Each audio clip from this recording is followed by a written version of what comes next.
Classification based on growth polymerisation से शुरू कर रहे हैं। अगर आपने इसका पहला वाला पार्ट नहीं देखा है तो प्लीज़ उसे जाके देखो। उसमें मैंने इससे पहले की पॉलीमर का पूरा मतलब जो चैप्टर है वो मैंने कंप्लीट कर दिया है। अब जो बचा हुआ चैप्टर है वो हम इस वीडियो में कंप्लीट करने वाले हैं। मतलब 2 पार्ट्स में आपका पूरा चैप्टर कंप्लीट हो जाएगा। तो अब हम शुरू कर रहे हैं classification based on growth polymer. अब मैं थोड़ा-सा अगर रिवीजन करा दूँ आपका, तो वो इससे पहले जो हमने पढ़ा था इससे पहले वाली वीडियो में, उसमें हमने डिफरेंट क्लासिफिकेशंस पढ़े थे पॉलीमर्स के, जो लोगों ने अलग-अलग साइंटिस्ट ने दिए थे। मतलब तो पॉली का मतलब होता है मैनी और मर्स मतलब होता है यूनिट, ठीक है? तो हमने सबसे पहला जो पढ़ा था वो था ऑन द बेसिस ऑफ मतलब अकरेंस या सोर्स के बेसिस पे पढ़ा था। उसके बाद जो सेकंड पढ़ा था वो हमने पढ़ा था मोड ऑफ पॉलीमराइजेशन में। तो अब हम इसका जो क्लासिफिकेशन है अब वो हम पढ़ रहे हैं ग्रोथ पॉलीमराइजेशन पे। ओके, तो इससे पहले मॉलिक्यूलर फोर्सेस के बेसिस पे जो हमने डिवीजन किया था, क्लासिफिकेशन किया था, वो भी देख लिया था। अब हम इसमें आ ही गए हैं। तो अब ये क्या है ना, एडिशन पॉलीमर्स और चेन ग्रोथ पॉलीमर्स कहते हैं हम इसको। तो ये क्या है, the molecules of the same monomer और different monomer add together on a large scale of polymer. अब इसमें क्या होगा, जैसे एडिशन पॉलीमर में हुआ था ना, आगे जब हमने पढ़े थे को पॉलीमर और वो पढ़े थे, तो उसमें क्या हो रहा था कि या तो सेम है, जैसे इथेन से क्या बन रहा था, पॉलीइथीन बन रहा था। तो क्या है, ये सेम मोनोमर्स ऐड होके क्या बना रहे हैं, ये बना रहे हैं। तो अब ये हम चेन ग्रोथ पॉलीमराइजेशन पढ़ रहे हैं, ठीक है? अब इसको आपको ना एग्जाम्पल से और भी अच्छे से समझ में आएगा। क्लासिफिकेशन बेस्ड ऑन मतलब उसकी जो ग्रोथ पॉलीमराइजेशन है उसमें। तो अब इसमें क्या है, फ्री रेडिकल मैकेनिज्म में कि एक जो फ्री रेडिकल है वो जनरेट होगा, ठीक है? वो फ्री रेडिकल्स क्या हैं, बेंजोइल पेरोक्साइड, मतलब पेरोक्साइड वगैरह ये हो गए। तो अब इसमें फर्स्ट स्टेप क्या है, the addition of phenyl free radical formed by the peroxide to ethene double bond thus generating a new and larger free radical. तो हमें पता है कि जितने ज़्यादा बॉन्ड होते हैं वो क्या होता है, उतना ज़्यादा अनस्टेबल होता है, ठीक है? अनस्टेबल होता है मतलब कि वो किसी मतलब ये ज़्यादा उस उनके साथ रिएक्ट कर, मतलब ये ज़्यादा रिएक्टिव हो जाता है, ठीक है? अनस्टेबल मतलब ज़्यादा रिएक्टिव हो जाएगा, किसी के भी साथ रिएक्ट करेगा। तो इथीन अब इससे भी ज़्यादा जो रिएक्टिव होता है वो ट्रिपल बॉन्ड होता है। तो ये मैंने आपको, ये पहले का है चैप्टर का, तो ये मैंने आपको बेसिक अभी क्विक एक तुम्हारा कॉन्सेप्ट को दोबारा से उसको रिकैप करने के लिए मैंने आपको बताया यहाँ पे। तो मैं जब उसका एग्जाम्पल दूंगी ना तब और अच्छे से समझ में आएगा ये।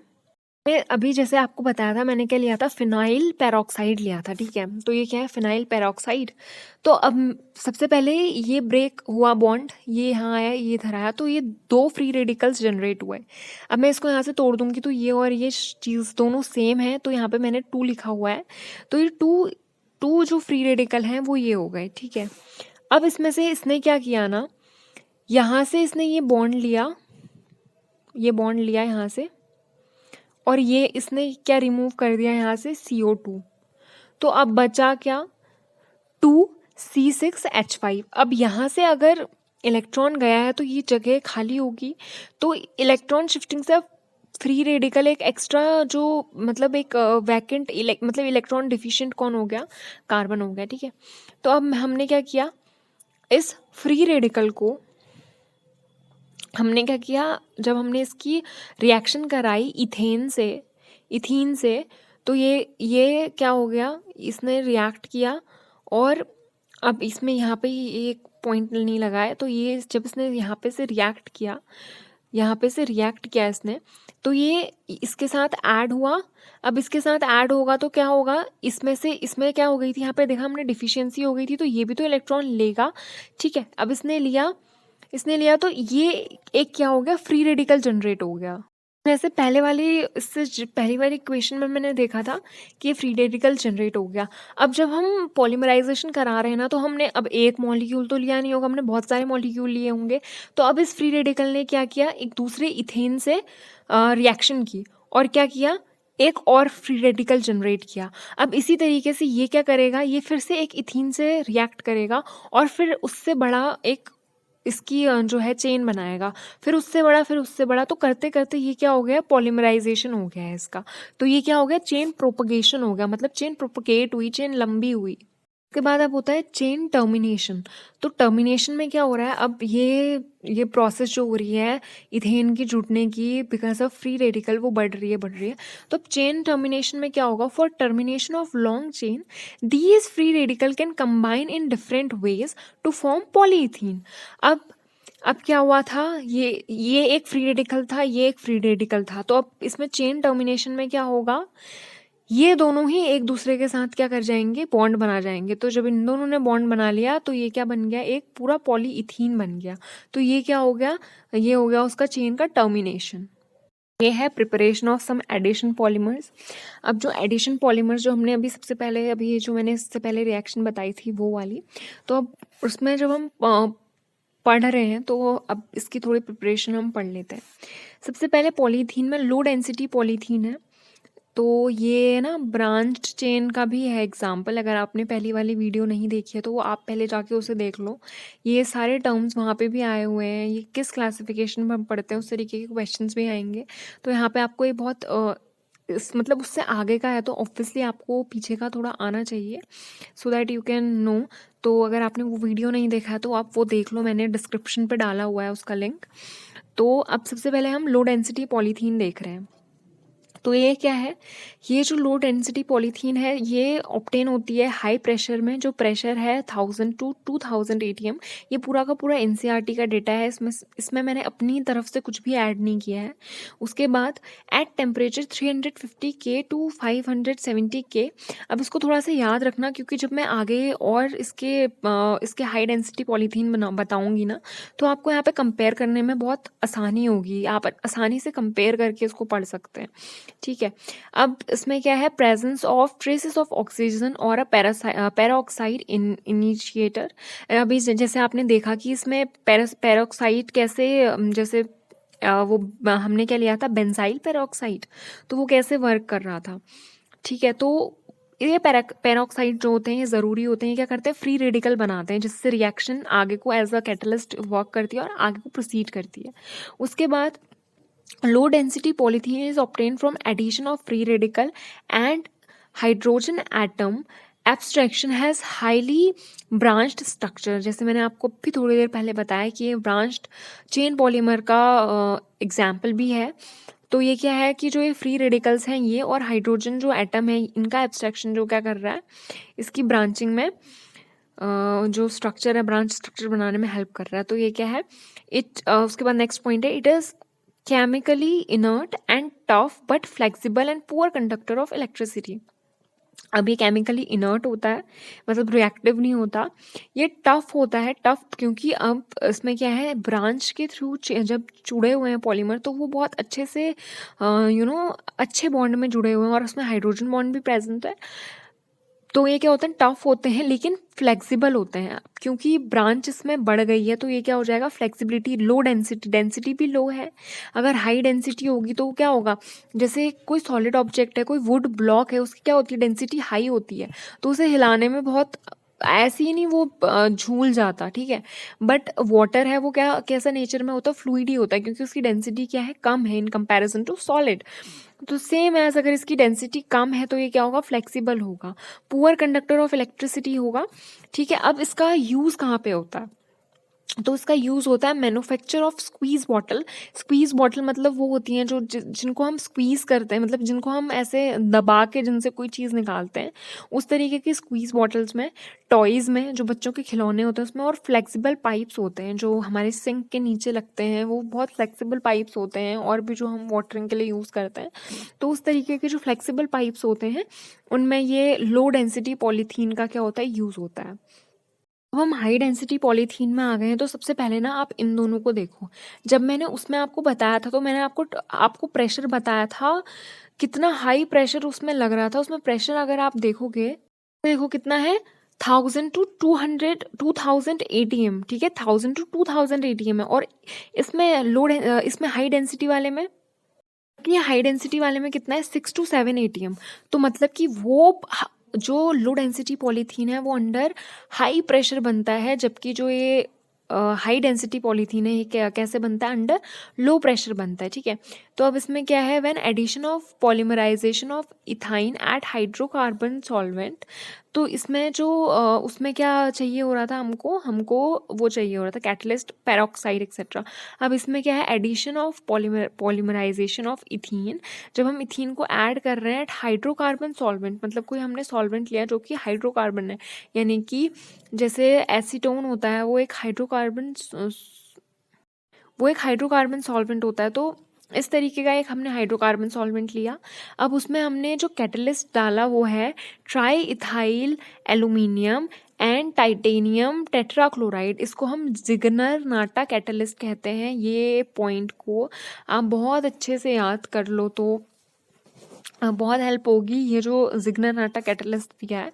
उसके बाद इसका जो टेम्परेचर होता है वो होता है 333 K टू 343 K, उसका प्रेशर है 6 to 7 ATM। उसके बाद ये केमिकली इनर्ट होते हैं, मोर टफर और मोर हार्डर होते हैं। इसके पीछे का रीज़न ये है कि इसमें क्या है, हाई डेंसिटी हाई है, तो मतलब क्या होगा, थोड़ा सॉलिडिफाई होगा, फ्लेक्सिबल नहीं होगा। तो इसका यूज़ होता है बकेट्स बनाने में, डस्टबिन्स, बॉटल, पाइप्स। अब ये जो वो वाली पाइप्स हैं जो हमारी छत से लगती हैं नीचे पानी आने के लिए, उस तरीके की जो टफ़ पाइप्स होती हैं, और पाइप्स होती हैं जो हमारी जो टंकियाँ होती हैं घरों के ऊपर, उससे जो नलों में आती हैं, तो वो पाइप्स कैसे होते हैं, टफ़ होते हैं। तो उस तरीके के प्लास्टिक के पाइप्स बनाने में यूज़ होता है। बॉटल जिसमें हम पानी पीते हैं मोस्टली वो, डस्टबिन बहुत देखा होगा आपने, थोड़ा हार्डिश होता है उस तरीके का, और बकेट्स बनाने के लिए यूज़ होता है। टेफ्लॉन, तो टेफ्लॉन का जो कैटलिस्ट होता है वो होता है पर सल्फेट, ठीक है, और ये किस में बनता है, हाई प्रेशर में बनता है। इट इज़ केमिकली इनर्ट होता है। Resistance to attack by corrosive reagent, corrosive मतलब कि जैसे रस्टिंग होती है ना किसी चीज़ की, तो उस चीज़ से प्रोटेक्ट करता है ये। It is used in making oil seals and gaskets and also used for non-stick surface coated utensils। Oil seals मतलब कि जो ऑयल में सील्स होती हैं वो, ठीक है। और ये जैसे जो वो होते हैं नॉन स्टिक पैन्स होते हैं ना, नॉन स्टिक कुकर पैन ये सब होते हैं, तो इसमें क्या होता है ना, कोई भी चीज़ चिपकती नहीं है। उसके पीछे का रीज़न ये होता है कि उसमें जो टेफ्लॉन होती है इसकी कोट होती है, ठीक है, तो उस वजह से ये चिपकता नहीं है। अब ये बनता कैसे है, ये है टेट्राफ्लोरोइथेन। तो ये टेट्राफ्लोरोइथेन है। जब हम इसमें कैटलिस्ट डालते हैं पर सल्फेट, और इसको हाई प्रेशर में जब हम रिएक्ट कराते हैं, तो ये टेफ्लॉन बनता है। तो ये याद रखना, इसका टेफ्लॉन का जो मोनोमर है वो क्या है, टेट्राफ्लोरोइथेन। और ये कहाँ पे यूज़ होता है, ये ऐसे क्वेश्चन आ सकता है कि जो नॉन स्टिक पैन्स होते हैं उनकी जो सरफेस होती है उससे बनाने में कौन सा पॉलीमर यूज़ होता है, तो उसमें ऑप्शंस होंगे बहुत सारे, तो आपको याद रखना है। इसमें पॉलीटेट्राफ्लोरोइथेन भी बोल दे सकता है वो आपको, या फिर टेफ्लॉन दे देगा। वैसे टेफ्लॉन वो देगा नहीं क्योंकि इसका वैसे नेम है ये, तो वो मोस्टली टाइम वो ये देगा पॉलीटेट्राफ्लोरोइथेन। तो इस नाम को याद रखना।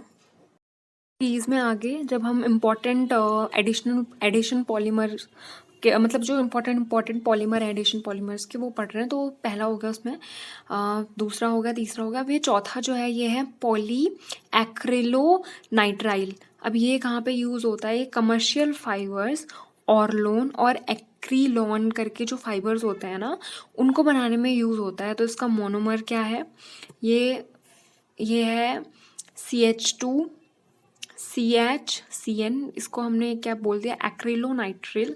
इसको जब हम पॉलीमराइजेशन करा रहे हैं इसकी, और जो इसमें कैटलिस्ट पढ़ रहा है वो क्या पढ़ रहा है, पेरोक्साइड पढ़ रहा है।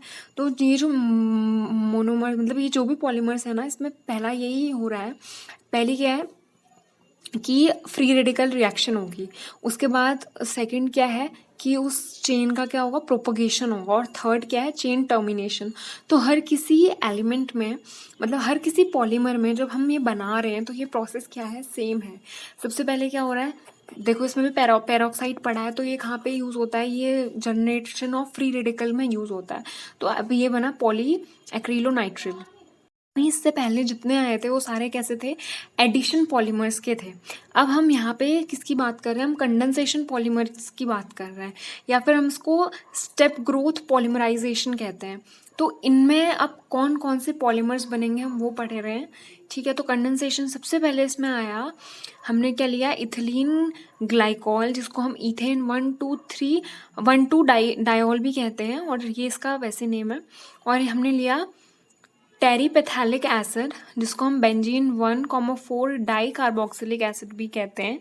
जब हमने जब हमने इनकी कंडेंसेशन पॉलीमराइजेशन कराई तो ये क्या बना रहे हैं, टायरिलीन बना रहे हैं। इसको हम क्या कहते हैं, डेक्रोन भी कहते हैं। रिएक्शन को अच्छे से देख लो, याद कर लो इसे बार बार, डेक्रोन कैसा दिखता है। तो अभी इसमें हमने किया क्या ना, हमने इसमें से कुछ नहीं किया, हमने इसमें से यहाँ पर से H2O रिमूव किया है। ये H2O यहाँ से रिमूव हो गया, और ये जो है ये इसके साथ जुड़ गया है यहाँ पे, और हमने यहाँ से और यहाँ से भी उसको निकाल दिया है। किसको निकाला है, H2O को निकाला है। तो ये क्या हो गया, C डबल बॉन्ड O, ये बेंजीन ये है पूरा, और यहाँ से हमने क्योंकि H2O रिमूव कर दिया था तो ये यहाँ पे से जुड़ जाएगा और ये बन गया। कंडेंसेशन पॉलीमर्स की और जो पॉलीमर्स पढ़ रहे हैं हम उसमें अब ये आ गया एक पॉलीएमाइड आ गया, ठीक है। इससे पहले वाला जो था वो हो गया जिसमें हम डेक्रोन बना रहे थे। अब उसके बाद जो ये है, ये क्या है, पॉलीएमाइड्स हैं। These polymers possessing amide linkage are important example of synthetic fibres and are termed as nylons. अब ये जो पॉलीएमाइड्स हैं हम इनको नाइलॉन्स कहते हैं। तो ये क्या होते हैं, अमाइड लिंकेज से बनते हैं। तो इसमें सबसे पहला ये प्रिपरेशन ऑफ नाइलॉन में आ रहा है नाइलॉन 66, जो कि वीडियो जो इससे पहले वाला पार्ट है उसमें भी वो बार बार नाइलॉन 66 रिपीट हुआ है, ठीक है। तो अभी भी ये हो रहा है, तो ये बहुत इंपॉर्टेंट है नाइलॉन 66। ये हमारे इतनी सारी चीज़ों में हेल्प करता है। ये टेक्सटाइल इंडस्ट्रीज़ में कपड़े बनाने में यूज़ होता है। जो ब्रिस्टल्स होते हैं, ब्रशेस के जो वो होते हैं, ब्रश जो हम नॉर्मली करते हैं उसमें जो फाइबर लगे हुए होते हैं वो होते हैं, ये शीट्स बनती हैं इनकी। तो ये नाइलॉन 66 का बहुत ज़्यादा यूज़ होता है, इस वजह से ये इम्पॉर्टेंट भी है और ये पूछा भी जाता है। फिर से ये रिएक्शन आ गई, ठीक है, एन हेक्सा डाइअमाइन की एडिपिक एसिड के साथ। ये इससे पहले वाले जो इसका पार्ट है ना उसमें भी ये बार बार ये रिएक्शन इतनी बार आई है। तो हमने यहाँ पर से, अगर आपने वो वीडियो नहीं देखा तो वो देख लो, इससे पहले का पूरा चैप्टर उसमें मैंने कवर कर दिया है। तो यहाँ से मैंने H2O रिमूव कर दिया, मैंने उस पर भी बताया था आपको। तो H2O रिमूव हो गया और ये क्या बन गया, पूरा नाइलॉन 66, इसको और इसको जोड़ दिया, बाकी बचा। और यहाँ से भी हमने क्या निकाल दिया, एक H, यहाँ से एक H और यहाँ से HO, मतलब एक और, मतलब 2H2O निकले हैं इसकी फॉर्मेशन में, और ये बन गया नाइलॉन 66। हमने नाइलॉन 66 पढ़ा था। अब हम नाइलॉन 6 का मैन्युफैक्चर, मतलब जो उसकी रिएक्शन है पॉलीमराइजेशन, वो पढ़ रहे हैं। और ये जो होता है नाइलॉन 6, इसका यूज़ होता है टायर कॉर्ड्स में, फैब्रिक्स में और रोप्स में। तो ये हमारे पास है कैप्रोलैक्टेन। इसमें जब हम H2O और इसका जो टेम्परेचर है ये, इसमें जब हम उसकी पॉलीमराइजेशन कराते हैं तो नाइलॉन 6 बनाता है ये। अब इसी सीरीज़ में हम पढ़ रहे हैं पॉलिस्टर्स भी पॉलीमर्स हैं। तो ये क्या है, डेक्रोन और टायरिलीन भी कहते हैं हम इसको। ये बेस्ट एग्जांपल है पॉलिस्टर का। अब इसकी रिएक्शन है, ये आगे पे भी आया है डेक्रोन। तो ये क्या है, जब हम इसकी रिएक्शन करा रहे हैं इसके साथ, in the presence of zinc acetate antimony tyre oxide catalyst जो ये है। अब इसमें से यहाँ से हमने H2O रिमूव कर दिया है, और यहाँ से हमने ये H और ये जब रिमूव कर दिया तो आप देखोगे रिएक्शन ये है, ओके। का यूज़ क्या है, जो डेक्रोन फाइबर है और टायरिलीन है, ये क्या करता है, रेजिस्टेंस इंक्रीज करता है। इसीलिए ये क्या यूज़ हो रहा है इसका, बेल्डिंग में हो रहा है, बेंडिंग विथ कॉटन के साथ और वूल फाइबर्स के साथ, और also as glass refining material in safety helmets etcetera. यहाँ पे इसका यूज़ होता है। ग्लास रिफाइनिंग मटेरियल मतलब जो हमारा हेलमेट होता है उसके बाहर पे जो एक ट्रांसपेरेंट सा ग्लास लगा हुआ होता है, it's not glass but it's what dacron fibre. वो होता है ना, प्लास्टिक टाइप का होता है, but it's not pure glass. So वहाँ पे यूज़ होता है ये। गए हैं फिनॉल फॉर्मेल्डिहाइड पॉलीमर्स में, ये आपके एनसीईआरटी में टॉपिक्स हैं तो ये देख लो। अब ये जो फिनॉल फॉर्मेल्डिहाइड पॉलीमर्स है ना, इससे अब आगे हम इसी से इसको पॉलीमराइज़ करके इसी की चेन से हम बैकेलाइट भी बनाएंगे। तो ये रिएक्शन देख लो, इसमें क्या है, हमने फिनॉल लिया प्लस हमने CH2OH लिया है। इसको इन प्रेजेंस ऑफ या तो H प्लस या फिर OH जब हमने रिएक्ट कराया तो इसने ये फॉर्म किया। ठीक है, तो ये 2 तरीके के फॉर्म करता है। अब ये हमने कोई एक मॉलिक्यूल इसका या फिर एक मॉलिक्यूल इसका तो लिया नहीं होगा, हमने इसके भी बहुत सारे मॉलिक्यूल्स लिए होंगे और इसके भी बहुत सारे मॉलिक्यूल्स लिए होंगे। तो इसमें से एक कंपाउंड ये बनाएगा जिसमें ये क्या होता है, ये ऑर्थो पोजीशन है, ये मेटा है और ये वाली क्या होती है, पैरा होती है। ठीक है, तो ये कैसे होती है, जैसे ये कोई बेंजीन रिंग है एक, उसमें यहाँ पे ऑलरेडी एक कोई कंपाउंड लगा हो, कोई एक ग्रुप लगा हुआ है, फंक्शनल ग्रुप।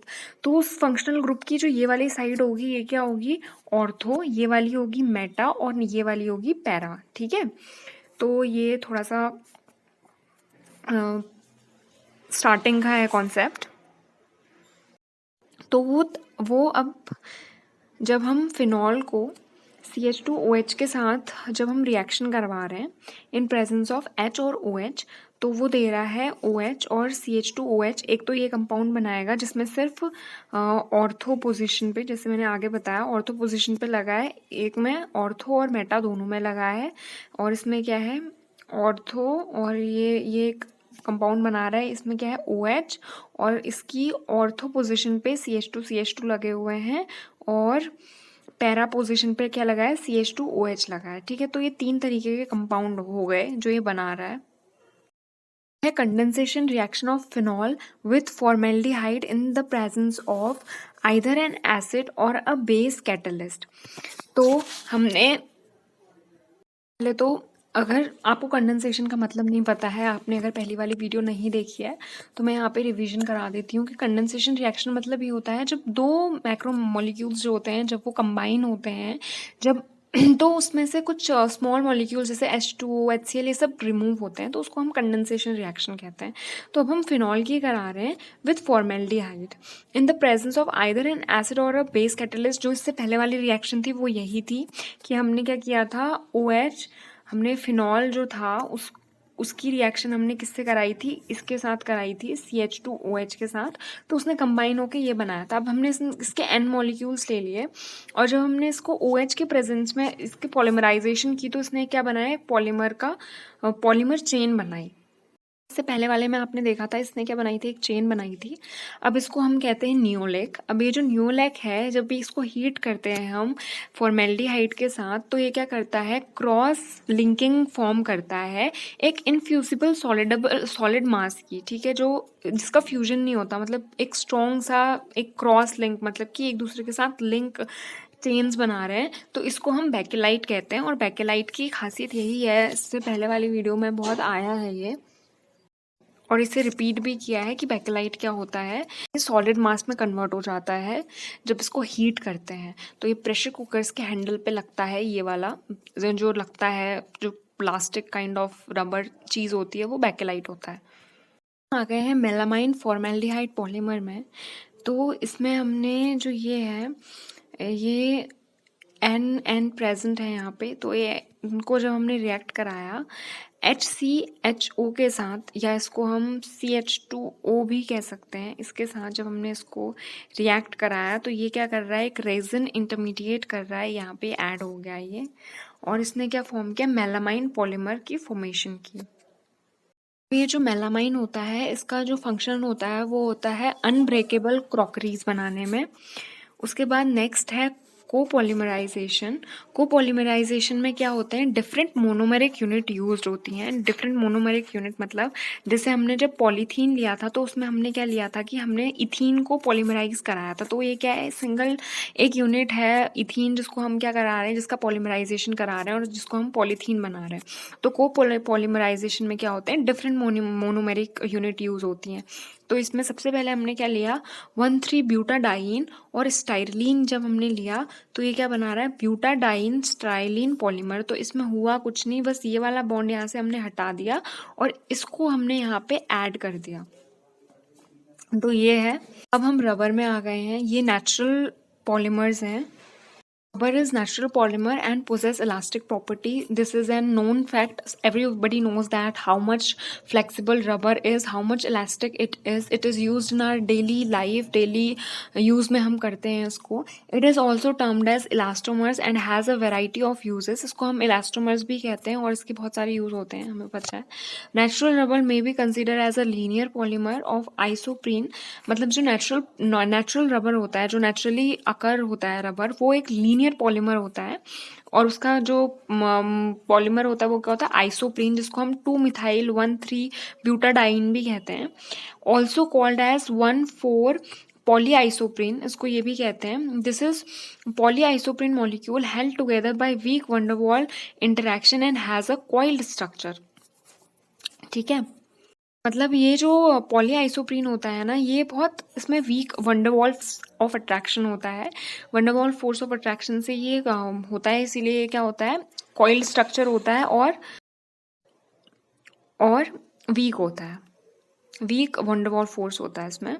पढ़ा कि इसमें वीक क्या होता है, वीक वंडरवॉल फोर्स होता है. तो हम क्या पढ़ रहे हैं, वल्कनाइजेशन ऑफ रबर पढ़ रहे हैं. तो इस वल्कनाइजेशन की वजह से क्या होता है ना, जो फिजिकल प्रॉपर्टी होती है रबर की, वो क्या करती होती है, इम्प्रूव होती है. तो हम इसको क्या कहते हैं, वल्कनाइजेशन कहते हैं. वल्कनाइजेशन में कुछ नहीं होता है, बस जो उसकी फिजिकल प्रॉपर्टी होती है रबर की, उसको इम्प्रूव करते हैं. तो इसमें क्या होता है, this process consist of heating a mixture of raw rubber with sulphur and appropriate additive at a temperature range between 373 Kelvin to 415 Kelvin. तो हमने क्या किया, रॉ रबर को लिया प्लस सल्फर को उसमें अप्रोप्रिएट अमाउंट में ऐड करके, एक टेम्परेचर रेंज जो कि दी है, इसमें हमने उसको ऐड करवा के बनाया है. तो ये क्या है, वल्कनाइजेशन ऑफ रबर है. उस पे सल्फर मिला रहे हैं तो ये क्या कर रहा है ना, क्रॉस लिंक बनाता है at the reactive site of double bond and दस द रबर गेट स्टिफेंड. तो अब जैसे मैंने आपको बताया था पहले, अगर आपको याद होगा, तो जो एल्केन होते हैं वो क्या होते हैं, लेस रिएक्टिव होते हैं. ठीक है, पर जो एल्कीन होती हैं और जो एल्काइन होती हैं, यानी जिसमें डबल बॉन्ड और ट्रिपल बॉन्ड प्रेजेंट होता है, वो ज़्यादा रिएक्टिव होती हैं. तो इसमें मैं अगर देखूँ तो ट्रिपल बॉन्ड ज़्यादा रिएक्टिव होगा डबल बॉन्ड से, और सिंगल बॉन्ड जो होगा वो सबसे कम रिएक्टिव होगा. तो क्या होगा कि जो सल्फर बॉन्ड है वो कहाँ पे जाके रिएक्ट करेगा, जो उसकी डबल बॉन्ड से वहाँ पे जाके, और ये क्या करेगा, रबर को स्टिफन करेगा, मतलब उसको टाइट करेगा, उसको मजबूत करेगा. तो in the manufacture of tyre rubber, जो टायर्स में रबर लगता है उसके मैन्युफैक्चर में अब हम नेचुरल रबर तो यूज़ नहीं कर सकते, क्योंकि हमें स्ट्रॉन्ग रबर चाहिए होता है. तो उस टाइम पे हम क्या कराते हैं, वल्कनाइजेशन कराते हैं रबर का.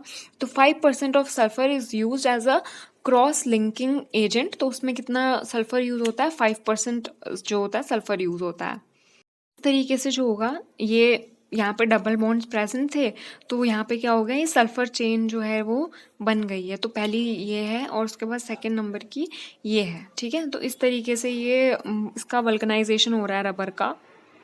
हम सिंथेटिक रबर्स की बात कर रहे हैं. तो सिंथेटिक रबर, अभी तो हमने नेचुरल रबर देख लिया. नेचुरल रबर में हम वल्कनाइजेशन करा के उसको क्या कर रहे हैं, उसको स्टिफन कर रहे हैं, उसको स्ट्रॉन्ग बना रहे हैं. लेकिन जब हम प्रिपरेशन ऑफ सिंथेटिक रबर की बात कर रहे हैं तो वो कैसे बनता है, तो वो बनता है, पहला है neoprene. It is formed by free radical polymerisation of chloroprene.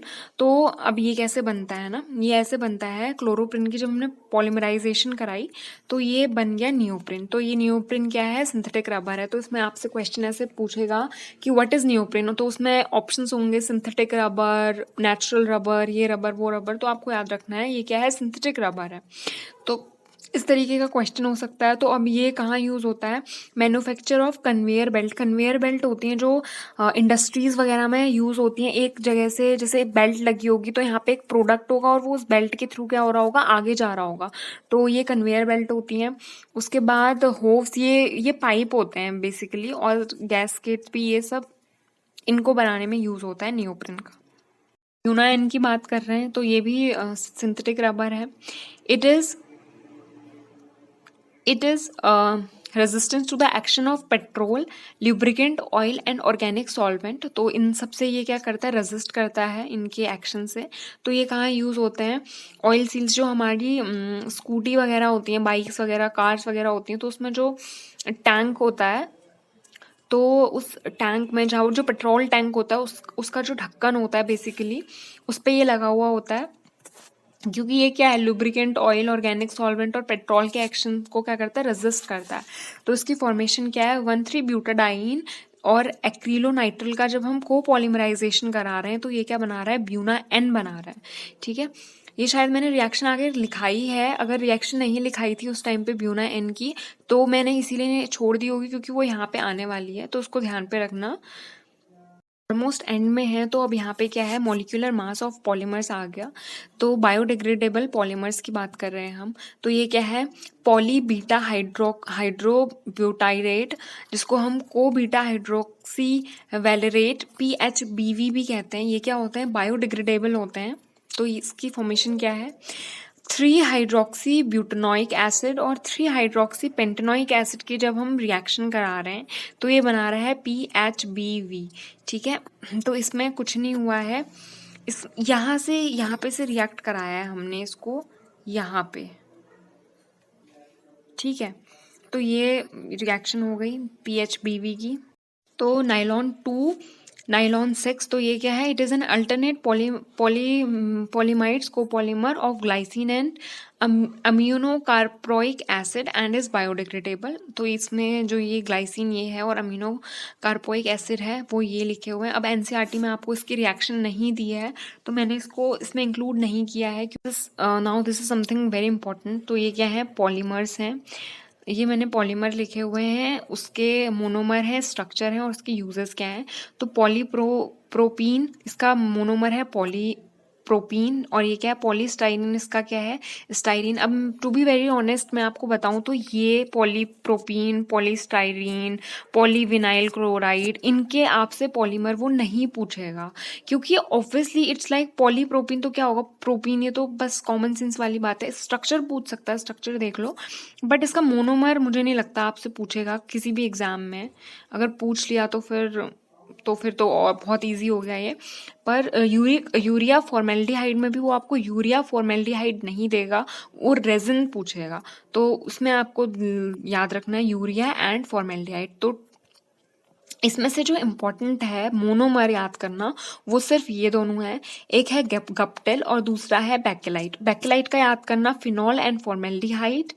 ठीक है, और गप्टेल का क्या है, इथाइलिन ग्लाइकॉल एंड पेथाइलिक एसिड।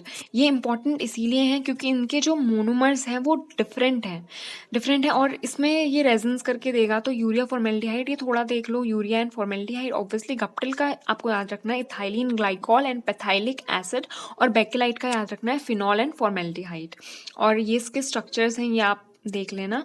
और ये क्या है, इसके यूजेस, ये इन सब चीज़ों में यूज़ होता है। इसके बाद और मैंने ये भी इंक्लूड कर दिया है क्योंकि ये पॉलीमर्स आपको एनसीईआरटी में दिए हुए हैं, तो मुझे लग रहा है कि ये थोड़े इंपॉर्टेंट मुझे लगे तो मैंने इसको इंक्लूड कर लिया।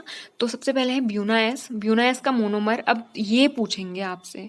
ठीक है, ये इंपॉर्टेंट है। तो ये क्या है, 1,3 ब्यूटाडाइन स्टाइरीन, ब्यूना एन क्या है, 1,3 ब्यूटाडाइन और एक्रिलोनाइट्रिल। और इसके मोनोमर के स्ट्रक्चर भी देख लो, नियोप्रिन का क्या है, क्लोरोप्रिन, और डेक्रोन का क्या है, थाइलिन ग्लाइकोल एंड टेरिपेथाइलिक एसिड। तो ये थोड़ा सा इंपॉर्टेंट है इन कंपैरिजन टू इससे पहले वाले के। तो thank you so much students, अगर इससे पहले वाली वीडियो नहीं देखी है तो वो देख लो। ये दोनों एज अ कॉम्बिनेशन पूरा पॉलीमर्स आपका कंप्लीट हो गया है। If you want me to make a video on its questions and its MCQs then let me know in the comment section.